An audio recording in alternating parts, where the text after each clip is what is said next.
बिहार, जहां एक परीक्षा सिर्फ नौकरी का रास्ता नहीं होती बल्कि लाखों सपनों का दरवाजा होती है।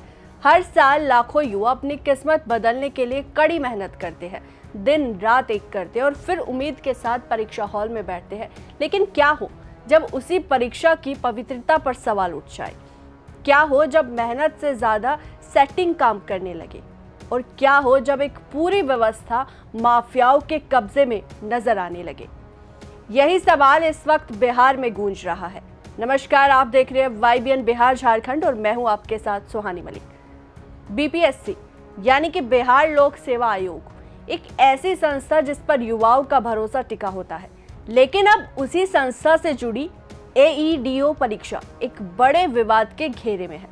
कहा जा रहा है कि इस परीक्षा में कदाचार हुआ है और शक की सूंड सीधा पेपर लीक माफिया की तरफ घूम रही है।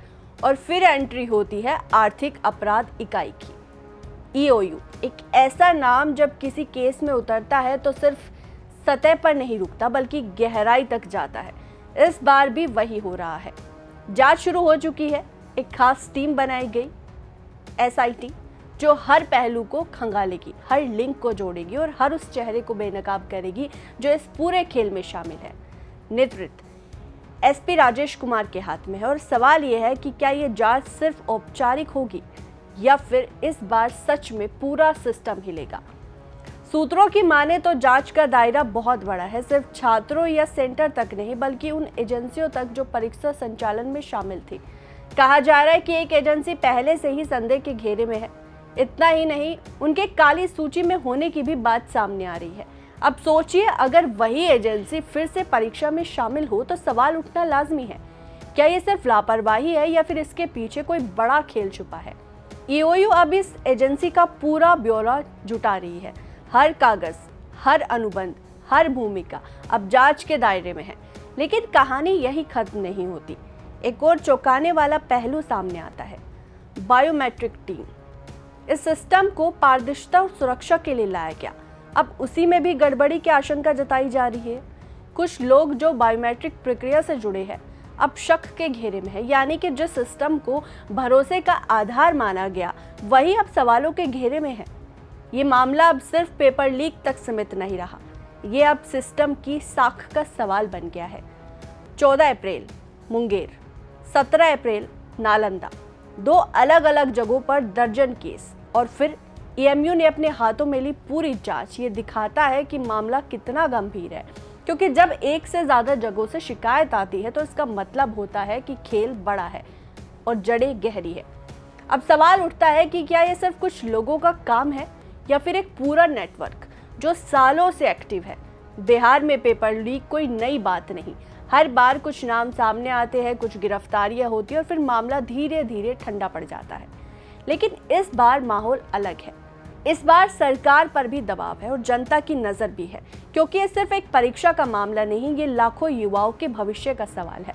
हर वो छात्र जिसने मेहनत की, जिसने उम्मीद लगाई, वो आज जवाब मांग रहा है कि क्या उसकी मेहनत किसी माफिया के हाथ बिक गई?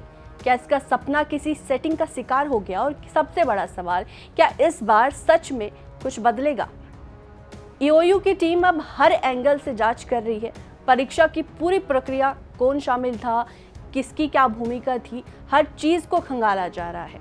BPSC से भी जानकारी मांगी जाएगी, यानी अब कोई भी जांच से बाहर नहीं रहेगा। ये साफ संकेत है कि इस बार सिर्फ छोटे खिलाड़ी नहीं बल्कि बड़े चेहरे भी निशाने पर आ सकते हैं।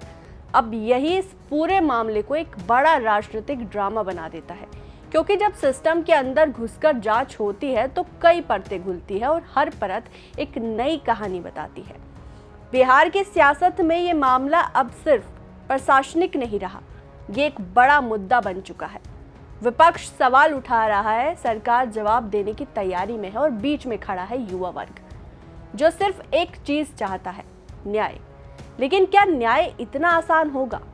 क्या इस बार सच में पेपर लीक माफिया की कमर टूटेगी या ये मामला भी वक्त के साथ दब जाएगा? ये सवाल अभी बाकी है, लेकिन एक बात तय है कि इस बार शुरुआत हो चुकी है एक ऐसी जांच की जो अपने अंजाम तक पहुंची।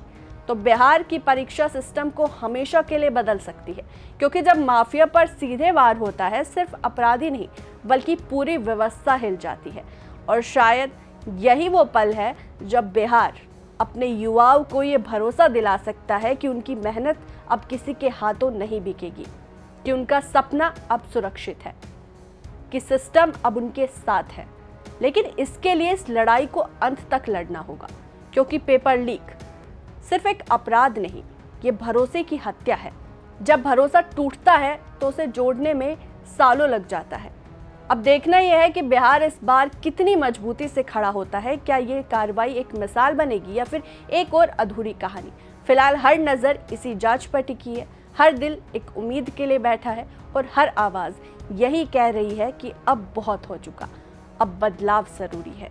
फिलहाल इस रिपोर्ट में इतना ही, लेकिन इसको लेकर आपकी क्या राय है, आपको क्या लगता है, वो ज़रूर कमेंट बॉक्स में बताएगा।